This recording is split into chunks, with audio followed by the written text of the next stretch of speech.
3 invités avec nous chaque soir pour décrypter les mouvements de la planète marché. Malik Hadou qui est avec nous, directeur de la gestion diversifiée de CPR Asset Management. Bonsoir Malik. Bonsoir Grégoire. Merci d'être là. Merci à Aymeric Didet d'être avec nous en plateau également. Bonsoir Aymeric. Bonsoir Grégoire. Ravi de vous retrouver. Vous êtes directeur de la gestion de Pergame et ravi de retrouver également Christophe Barrault à nos côtés. Bonsoir Christophe. Bonsoir. Vous êtes chef économiste et stratégiste de Market Securities. La Banque Centrale Européenne à la une, évidemment, avec cette nouvelle hausse de taux de 25 points de base. Le taux de dépôt directeur est porté à 4% désormais.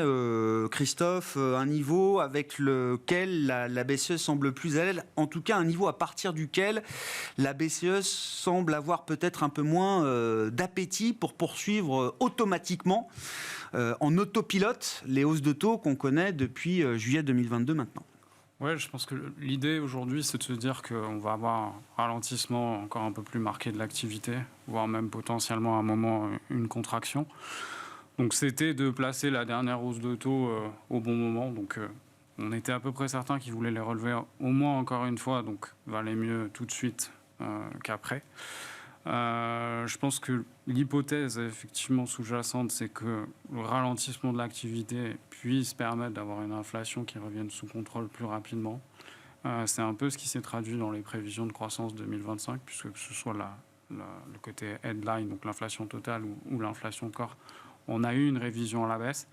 Donc quelque part, ils sont peut-être un tout petit peu plus confiants en le faisant maintenant et en laissant maintenant l'impact des hausses précédentes, plus celle-ci, se déverser sur l'économie. Et c'est déjà ce qu'on commence à voir à travers tous les indicateurs, notamment le développement monétaire, donc croissance de la masse monétaire, prêts accordés aux entreprises, aux ménages, dans l'immobilier aussi, on commence à avoir des taux négatifs. Donc en termes d'inflation, personnellement, moi je pense que la dernière hausse n'était pas forcément nécessaire. On aurait pu quand même y arriver puisqu'on a des scénarios de croissance qui sont inférieurs à ceux de la BCE. Ouais. Donc dans les faits, effectivement, ça devrait permettre d'avoir un certain contrôle sur la partie core. Maintenant, sur l'inflation totale, ça ne dépend plus de la BCE et ça dépendra essentiellement du marché du pétrole. Oui. C'est-à-dire qu'on a quand même un baril qui a plus de $90 aujourd'hui, un euro en plus qui a quand même baissé sur la décision de la BCE, avec en plus des chiffres américains encore très forts, on en parlera, mais qui remettent un peu de tension sur le dollar. Les projections d'inflation, elles ne sont pas encore tout à fait optimales. Hein. En tout cas, on sent que ça va prendre du temps.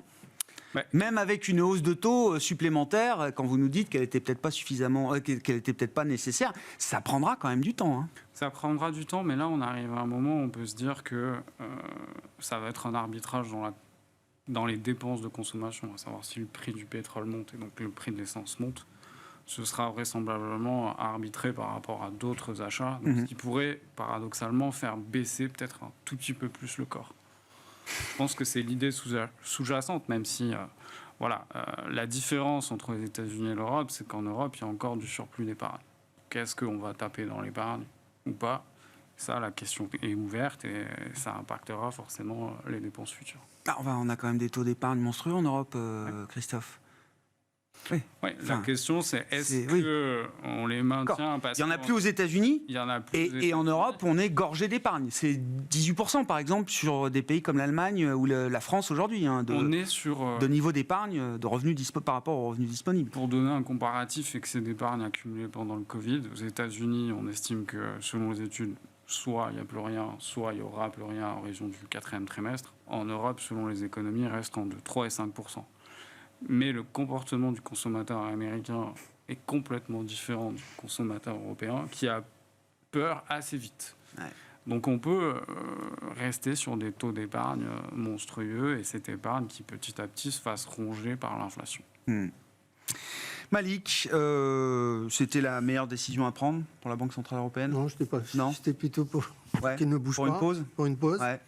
Mais bon, on est toujours surpris par la BCE. À chaque réunion, elle nous surprend, que ce soit par la décision ou par le discours. Quoi dire? Le marché l'a bien pris, hein, c'est le plus important en fin de compte. Hein, les taux qui rebaissent, le marché action qui remonte, tout va bien dans le meilleur des mondes. Ça m'aurait intéressé d'avoir la réaction de marché si elle avait fait une pause. Exactement. J'aurais bien aimé savoir. Non mais c'est vrai. Non mais c'est vrai. Les taux rebaissent, le marché action salue ça. Bon, il l'avait anticipé un peu, hein, les deux précédents jours. On avait une remontée, il y avait une information qui était sortie la veille, comme quoi l'inflation resterait bien au-delà, ancrée au-delà des 3%. Donc la BCE avait déciderait finalement de monter les taux. Mais bon, le ralentissement, il est là, et donc je pense que c'est vrai, le seul facteur aujourd'hui qui est inquiétant, que ce soit aux États-Unis ou alors en Europe, c'est la remontée des prix des matières premières et du pétrole. Oui, ça peut avoir un effet de second tour sur l'inflation qui les maintiendrait à un niveau assez élevé. Donc maintenant, il faut savoir est-ce que la Fed va jouer le même jeu. Nous, on pense qu'elle ne devrait pas monter, là aussi, que c'est fait hein, pour la Fed aussi. Malgré des statistiques qui restent encore assez satisfaisantes aux États-Unis. Les ventes au détail, hein, par exemple, cet après-midi, pour le mois d'août, on attendait un chiffre, alors du 0+, c'est du 0++, quoi. C'est plus 0,6% d'un mois sur l'autre. Pression aussi sur les prix, et continue, à la fois sur les prix à la production que sur les prix à la consommation. Donc ça, c'est un facteur aussi que va surveiller la Fed, mais on pense qu'elle devrait passer son tour. Ouais. Et sur le pétrole, il y a des raisons d'imaginer que ça puisse continuer, ou en tout cas qu'on puisse se maintenir longtemps à... Plaisanterie, hein, les Saoudiens ont besoin d'argent pour payer les joueurs de foot, c'est pas la raison. Non, mais on sait qu'en tout cas, ils ont quand même un contrôle sur les prix. Ils ont un contrôle sur les prix aujourd'hui, après ils font ce qu'ils veulent de leur argent. Ils l'avaient annoncé depuis longtemps, c'est pas une nouveauté. Ils avaient annoncé qu'ils ne souhaitait plus un prix en dessous de $80. Ouais. Là, ce qui s'est passé, c'est qu'avec la prolongation des coupes, en fait, on s'attend à un déficit au 4e trimestre. Oui, c'est ça qui impacte. Mais je pense qu'à ces niveaux-là, je ne vois pas pourquoi les Saoudiens voudraient demander plus, parce que ça équilibre largement leur... Et Christophe doit connaître ça mieux que moi. Ça équilibre largement leur budget. Ils sont très contents avec ce niveau de prix du baril. Donc ça sera une discussion avec les Américains, mais je pense que aller toucher les $100, je n'y pense pas pour le moment.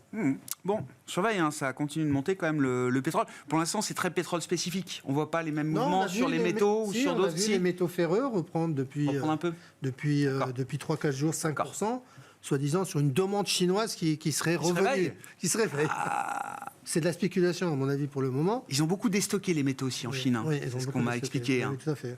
Donc, avec le stimulus, mais le stimulus, on ne l'a pas encore vu. Hein, c'est plutôt un stimulus monétaire qu'autre chose pour l'instant. Donc, à suivre aussi. Bon, Aymeric, je reviens sur les banques centrales, hein, parce qu'on file un peu tous les sujets en même temps, mais enfin, tout est lié, évidemment. Mais est-ce que la Fed et la BCE réussissent à éviter le sur-tightening, quoi, le sur-resserrement, en fait? En tout cas, pour le moment, on va dire que c'est assez bien maîtrisé, parce que les effets sont relativement bons. L'inflation, qui était à des niveaux stratosphériques, est quand même en baisse continue depuis des mois. Donc, au final, on juge quand même un impact positif des actions des banques centrales, particulièrement aux États-Unis. Je suis toujours pro-américain pour ce côté-là, parce qu'ils sont en avance, pragmatiques, efficaces et réactifs. L'ampleur qu'on a eue aux États-Unis est quand même incroyable. Donc on a aujourd'hui cette économie leader qui a pleinement les effets des hausses de taux. Donc ça, c'est plutôt positif. L'Europe, qui a réagi plus tard pour des raisons géopolitiques et parce qu'on a Mme Lagarde à la tête de la BCE, malheureusement est arrivée un peu tard. Donc aujourd'hui, on finit encore un petit peu le travail. Mais il n'empêche que l'inflation continue à diminuer. Donc il faut voir aussi le verre un peu à moitié plein de temps en temps. C'est pour ça que les marchés arrivent aussi à sentir qu'on arrive quand même à la fin de cette histoire. On a souvent dit, quand on regarde le passé, que le niveau des 4% est un niveau phare, clé, sur lequel, à un moment donné, on va marquer une pause qui peut être quand même assez longue, et à mon avis elle sera plus longue que ce qu'on pense, pour permettre à l'inflation de continuer gentiment à baisser. On ne va pas descendre tout de suite sur les objectifs de 2%, ça c'est utopique de croire ça. Si la Banque centrale croit ça, je pense que... non, il n'y a qu'à voir ses projections. Voilà, on n'est pas du tout dans le vrai. Ça va prendre beaucoup de temps. Et donc c'est pour ça que les taux risquent de rester à un niveau élevé assez longtemps, et que de ceux qui prévoient déjà anticiper les baisses de taux, c'est vraiment un peu tôt. Et jusqu'à présent, on a toujours eu tendance à décaler dans le temps tous les scénarios. Je pense qu'on va continuer malheureusement dans ce sens-là, parce que, encore une fois, l'inflation, elle va dans le bon sens, mais elle aussi va ralentir. La quantification de la baisse de l'inflation va ralentir, et ça, c'est assez logique. Donc c'est pour ça va dans le bon sens. Les décisions ont été bonnes jusqu'à présent. Il n'y a pas eu de forte erreur de la part des banques centrales. Là, ils ont joué le jeu, particulièrement aux États-Unis. Maintenant, la croissance a tenu, la consommation a tenu.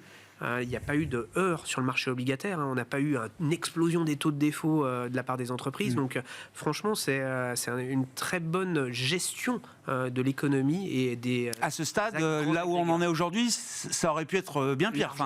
Largement pire. Et pour le coup, et surtout avec un environnement économique, vous avez toute une zone géographique dont on avait pensé qu'elle allait prendre le relais, qui est la Chine, et qui n'a pas du tout pris le relais de la croissance et de la consommation. Donc franchement, c'est plutôt des bonnes nouvelles macro qu'on a.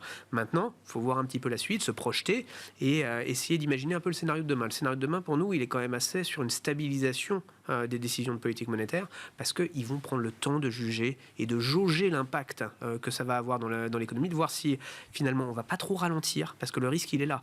Il est sur le ralentissement de la croissance économique, que ce soit aux États-Unis ou en Europe. On le voit, regardons l'Allemagne par rapport à la France. Aujourd'hui, on a quand même une bien meilleure santé en France qu'en Allemagne, mais il ne faut pas oublier que si l'Allemagne ne va pas bien, on va avoir d'autres décisions au niveau de la Banque centrale. Elle saura mettre la pression, comme elle a su le faire dans le passé, pour diriger les décisions de politique monétaire.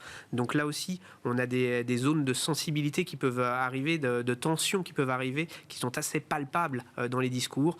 Donc là aussi, c'est, comme on dit, c'est reine courte. Chaque décision doit être prise dans le temps, mais encore une fois, pour le moment, c'est plutôt des bonnes nouvelles qu'on a. Christophe, comment ça se passe le higher for longer ? C'est-à-dire comment une banque comme la Banque Centrale Européenne, c'est des réunions toutes les 6 semaines, comment elle va maintenir la tension sur les taux ? Alors sur les taux courts, elle les contrôle. Normalement, elle les maîtrise, c'est son affaire. Mais sur les taux plus longs, s'il n'y a plus la menace de pouvoir continuer à monter les taux, comment on maintient des conditions financières suffisamment restrictives ? On le voit d'ailleurs sur la décision du jour. La réaction de marché est tout de suite de voir des taux longs rebaisser, ce qui vient en partie, j'allais dire, annuler les efforts de la hausse de taux qui est délivrée aujourd'hui par la BCE. Comment on va faire pour tenir des mois comme ça, ce higher for longer ? Alors, les taux longs, il y a plusieurs choses. Déjà, comme Émeric le disait, c'est combien de temps on les maintient à ce niveau ? Parce que si on regarde les anticipations, c'est vrai qu'on voit tout de suite, à nouveau, ça baisse de taux pour l'année prochaine qui commence à être anticipée. Donc, il y a ce canal de communication-là pour les taux longs. Pour les taux longs, après, il y a plusieurs phénomènes. Il y a la balance sheet de la BCE. Qu'est-ce qu'elle fait sur ces réinvestissements des actifs ? On voit très clairement que le bilan, aujourd'hui, a tendance à le diminuer. Donc ça, normalement, il y a un impact derrière. Derrière aussi, il y a un paramètre extrêmement important pour les taux longs aux États-Unis et en Europe, c'est qu'est-ce que va faire la BOJ ? Puisque ça reste quand même les gros détenteurs internationaux.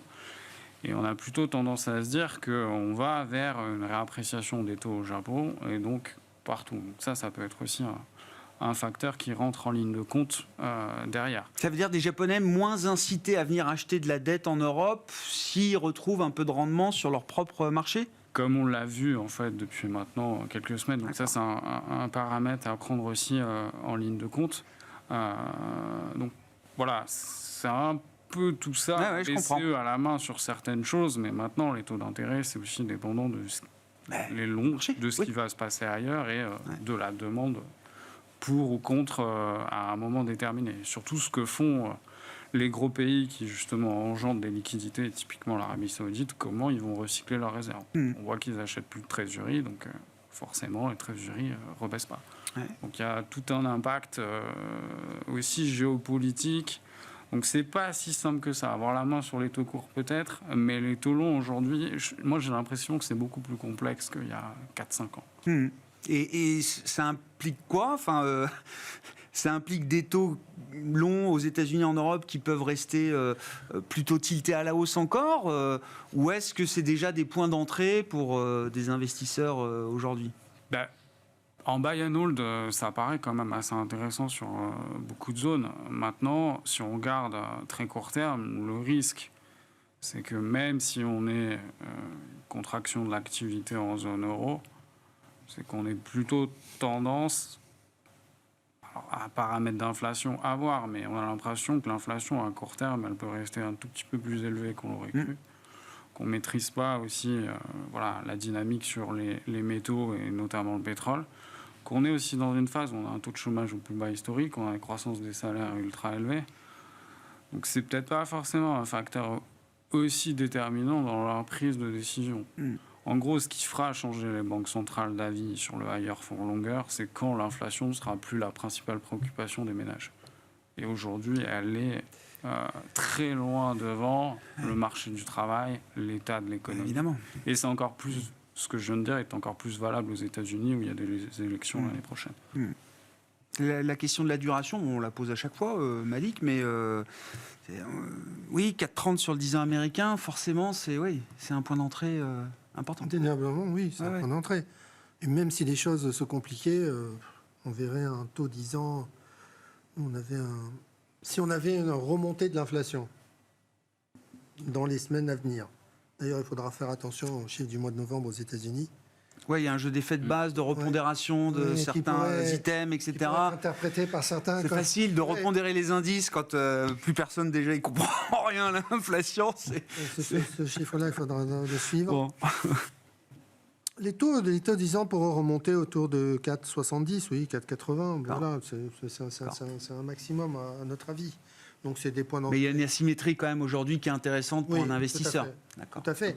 Mais la question qu'il faut vraiment se poser à l'heure actuelle, et c'est la question que je me pose, c'est quel est le marché le plus risqué ? Est-ce celui des actions ou celui des obligations ?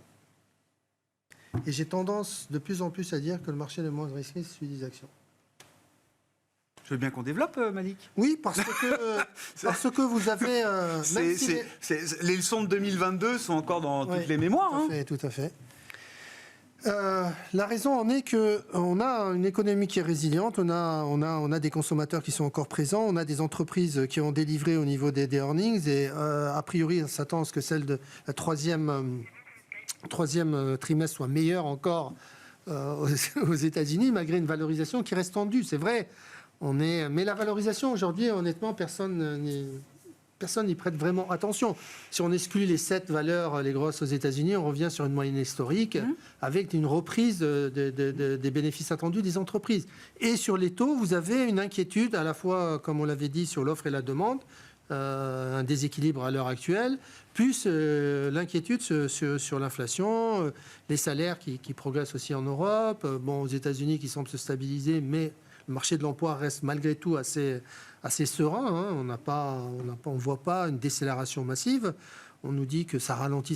Quand on voit les derniers chiffres, on a l'impression que ça repart puisque ça ne se ralentit. Donc tout ça est positif a priori pour le marché action qui voit l'activité en tout cas se stabiliser ou redémarrer avec des entreprises qui laissent augurer en tout cas d'un troisième trimestre de bonnes factures. Donc, a priori, pour le moment, il y aurait moins de risques côté action que côté. Alors, c'est vrai pour les US, c'est vrai pour le Japon, c'est un peu moins vrai peut-être pour l'Europe, mais si on a un marché haussier aux États-Unis, de toute façon, l'Europe suivra. C'est le marché qui dicte sa loi. Donc, et puis, on a l'espoir d'une stabilisation en Chine et d'un redémarrage de la Chine. On pourra en redire un mot, parce qu'il y a eu la hausse de taux de la BCE aujourd'hui, il y a eu aussi une nouvelle baisse de taux de 25 points de base des ratios de réserve obligatoires pour les banques chinoises qui a été délivrée par la Banque centrale chinoise. Les actions plutôt que les obligations. Ça vous parle, Aymeric, forcément. Oui. Ça fait 30 ans pas qu'on besoin attend de prêcher le convaincu que vous êtes. Quelques épisodes, ça fait 30 ans qu'on attend que le marché obligataire redevienne intéressant. Donc maintenant, il y a de nouveau des choses intéressantes à faire sur le marché obligataire. Ça, pour nous, c'est évident. Il y a quelques épisodes, on a eu, après les crises de 2008 ou de 2011, des moments pour aller acheter des obligations et les mettre en portefeuille.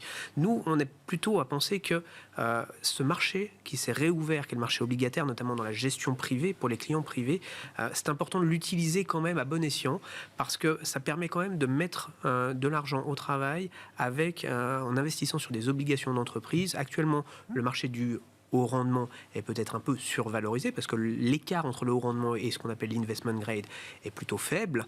Donc là, on n'est pas forcément assez rémunéré pour aller acheter du haut rendement, mais par contre sur le marché d'investment grade, on est bien rémunéré et on peut mettre de l'argent au travail avec un rendement assez intéressant. Si notre scénario c'est une poursuite de la baisse de l'inflation, ça va être entre guillemets des bons placements. Donc là-dessus, nous on est plutôt à penser que Il faut aller sur ce marché-là, qui est le marché obligataire. Il est encore temps d'aller dessus et quelque part de profiter de mettre de loquer des taux pour les années à venir. Ça, c'est très très important de le faire aujourd'hui.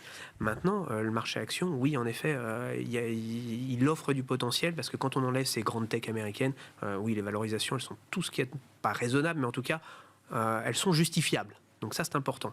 On reste sur des histoires de croissance. Puis quand on a de l'inflation, quelle est la meilleure chose à détenir historiquement ? C'est des actifs réels, donc des actions. Les actions, c'est des actifs réels. Donc c'est des parts de société. Tant que les prix entretiennent les profits. Exactement. Oui, non mais... Tout à fait. Pour l'instant, c'est exactement ce qu'on a vu. C'est ce qui se passe. Les stratégistes nous disaient attention, l'inflation monte, ça va pincer les marges des entreprises, les coûts vont augmenter. C'est pas ce qu'on a vu. Ensuite, on nous a dit l'inflation baisse, attention, les entreprises vont perdre en pricing power et donc les marges vont baisser. On n'a pas encore vu ce moment-là non plus. Pour l'instant, ça a été tout bénéfique. Exactement, et ça risque de le rester quand même un certain temps. Donc c'est pour ça que nous, on a plutôt tendance à surtout investir les capitaux sur les marchés financiers, aller sur les grandes entreprises, sur les entreprises rentables. Ça, c'est les premières choses. On sait bien que toutes les petites entreprises sont à la traîne. Ça fait 3 ans qu'elles sous-performent. Elles sont bien gérées. C'est pour plus tard. Ça viendra un peu plus tard. Quand on aura besoin de relais de croissance, on ira sûrement le chercher sur les petites entreprises. Mais en attendant, il y a vraiment plein de choses à faire. Il ne faut pas trop s'embêter. Et puis, il y a une chose qu'on voit, c'est que les taux de défaut, pour nous, selon nous, quand on va sur les obligations d'entreprise, on regarde surtout les histoires de taux de défaut, parce qu'il faut être remboursé à la fin. Ils sont très faibles, et nous, on anticipe qu'ils aient plutôt tendance à rester très faibles, parce que si jamais on devait avoir un cataclysme, on a quand même aujourd'hui des banques centrales qui ont remonté aussi leurs taux, qui ont des capacités qui sont aujourd'hui importantes d'action. Et on a vu la capacité de réactivité, d'innovation également des banques centrales ces 10 dernières années, qui est incroyable. Donc c'est pour ça qu'on est plutôt serein pour investir, et donc moins forcément aller faire de cash. Tout le monde dit on va investir dans le monétaire, mais finalement on fait moins de monétaire, parce que oui, les actions pour l'instant font mieux que le monétaire. Les taux sont pas fini l'année, mais les taux sont à 4, c'est génial de la part des banques grâce aux banques centrales. Mais il y a plein de choses à faire à côté qui sont peut-être mieux pour le long terme. Si l'idée centrale, c'est quand même que les taux vont rester élevés ou plus élevés, ou élevés pour plus longtemps ou pour longtemps, quand on regarde le marché action, est-ce qu'il faut faire attention quand même aux valorisations trop riches ? Secteur du luxe, secteur de la tech à forte croissance. Qu'est-ce qui surperforme sur le très long terme ? Même quand on prend avant la crise de l'an 2000, les valeurs chères, les valeurs du luxe, les tech américaines, elles surperforment le Nasdaq, elles surperforment les valeurs de luxe, que ce soit L'Oréal, LVMH ou les grandes valeurs comme Air Liquide, ça surperforme le CAC sur le long terme.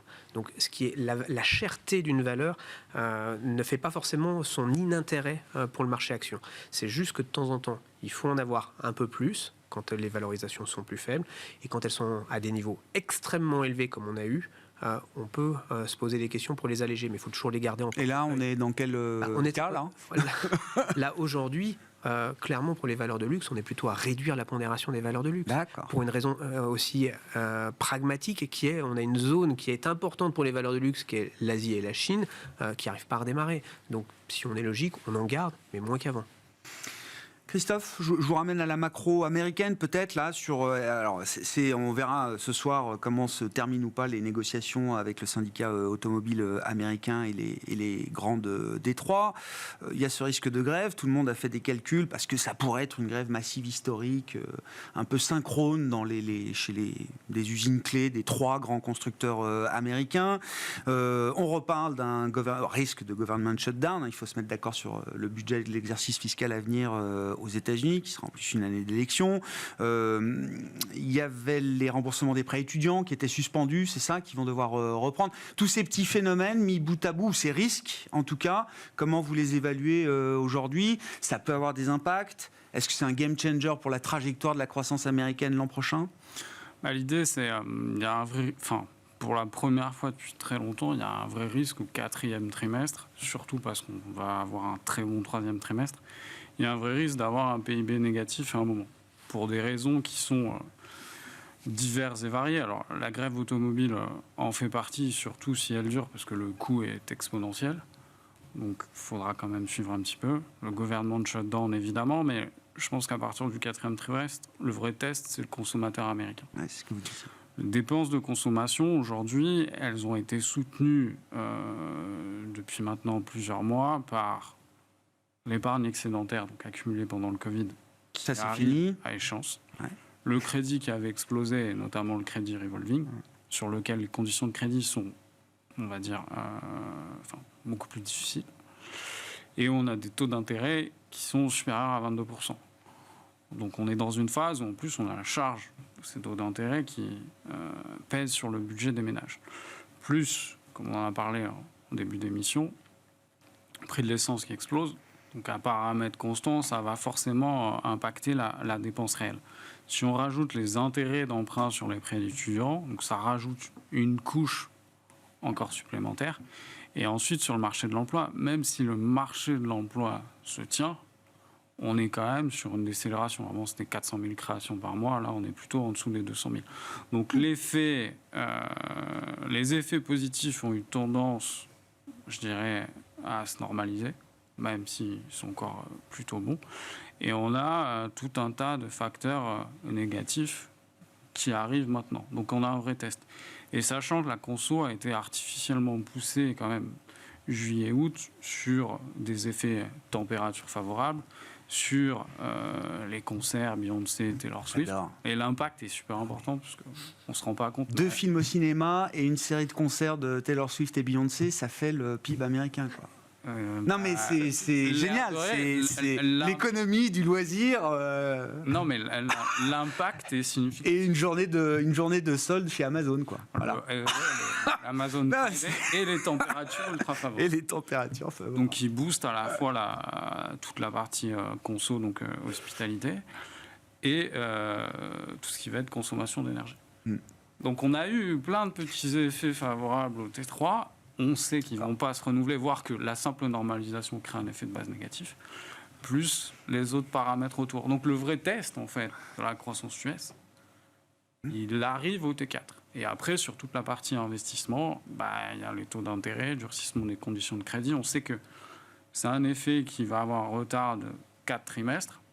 Donc pareil, le T4, on rentre en plein dedans, et sachant que si on regarde la croissance du crédit donc aux boîtes commerciale, industrielle, elle était déjà très légèrement négative en rythme annuel et elle est attendue entre -5 et -10 en rythme annuel au T4. Donc ça aura un impact sur les dépenses d'investissement. Bon, il y a quand même un déficit américain à 6% et plus peut-être cette année et encore sans doute l'an prochain aussi, Christophe. Une partie de la surcroissance vient aussi du déficit et de tout ce qui a été stimulé l'investissement non résidentiels, notamment dans les infrastructures. Ce sera un soutien moins important l'an prochain ? On commence sur les rythmes mensuels, on commence à plafonner, alors qu'à un moment, on était sur des progressions de 5 à 10%. Malik, la Chine, j'ai pensé à vous l'autre jour. Non mais le sondage mensuel de BofA réalisé auprès des gérants et des gestionnaires d'actifs, je crois que j'ai jamais vu ça. Est-ce que vous pensez que la croissance chinoise va s'améliorer dans les 12 prochains mois ? Personne n'y croit. 100% des gens pensent que la croissance chinoise ne s'améliorera pas dans les 12 prochains mois. 0% pensent donc que la croissance ne va pas s'améliorer en Chine dans les 12 prochains mois. C'est hautement consensuel quand même. Et là, je me suis dit, c'est pas possible. C'est hautement consensuel, ouais, c'est tout à fait, je l'ai vu. Et puis il y a eu aussi les chiffres sur les sorties de capitaux qui se montaient à plus de 15 milliards au cours du deuxième trimestre de l'année. Sur la Chine, moi, je maintiens ma position en disant que les mesurettes sans pile, exactement. On en avait parlé. 25 points de base de baisse de taux. Non, mais au fur et à mesure baisse de réserve obligatoire pour les banques. Le bazooka n'est pas sorti encore, peut-être qu'il ne le sera pas sorti, mais pour l'instant, on voit que les choses se stabilisent plutôt.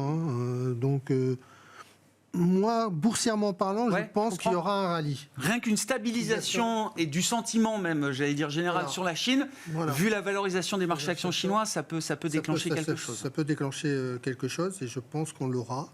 Après, il faudra peut-être réfléchir et peut-être sortir du marché à ce moment-là. Mais pour l'instant, oui, je reste positionné. Et ce qui permettrait aussi de donner un coup de pouce aussi aux autres pays émergents.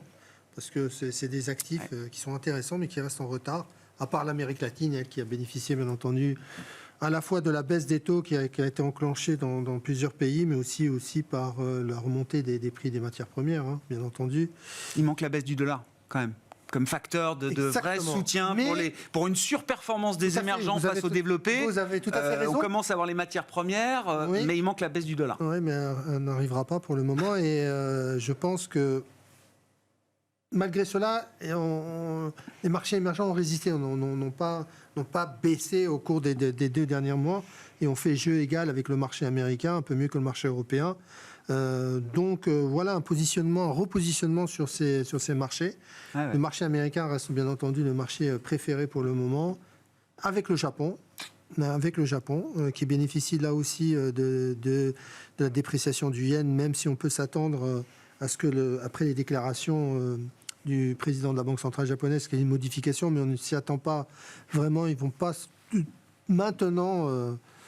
parce que je pense que ça aurait des ondes Maintenant de que la Fed et la BCE s'arrêtent, vous pensez que pour la BOJ, ça y est, elle pourra passer son tour éternellement ? Non, pas éternellement, mais elle pourra prendre un peu plus de temps pour ajuster sa politique monétaire en regardant est-ce que vraiment l'inflation, parce qu'ils ont en fait leur sujet, c'est de savoir si vraiment l'inflation va durablement être soutenable et repasser au-dessus. Après 30 ans de déflation. Exactement, au-dessus des 2%.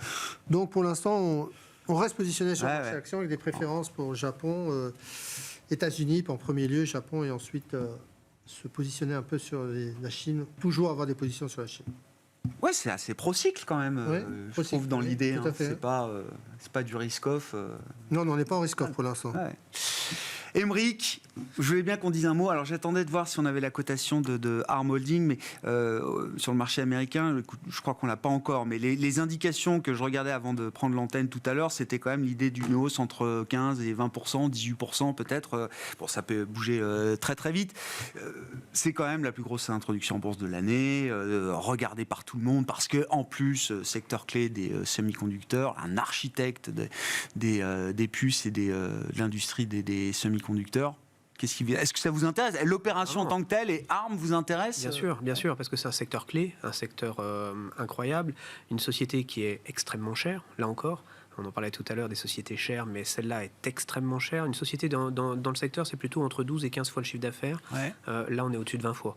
Donc on est quand même dans le très très haut en termes de valorisation, mais avec une croissance, on parle de quasiment 100% de croissance quand même pour l'année prochaine.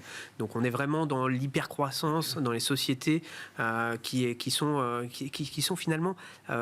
pas forcément consensuel, parce qu'aujourd'hui, on est aussi sur des sociétés qui sont des leaders, pas monopole, mais pas loin, avec une part de marché exceptionnelle. On voit tout ce qui se passe autour des procès, autour d'Alphabet aujourd'hui, donc on sait que ce sont des sujets qui sont aujourd'hui tout en haut de la pile aux États-Unis.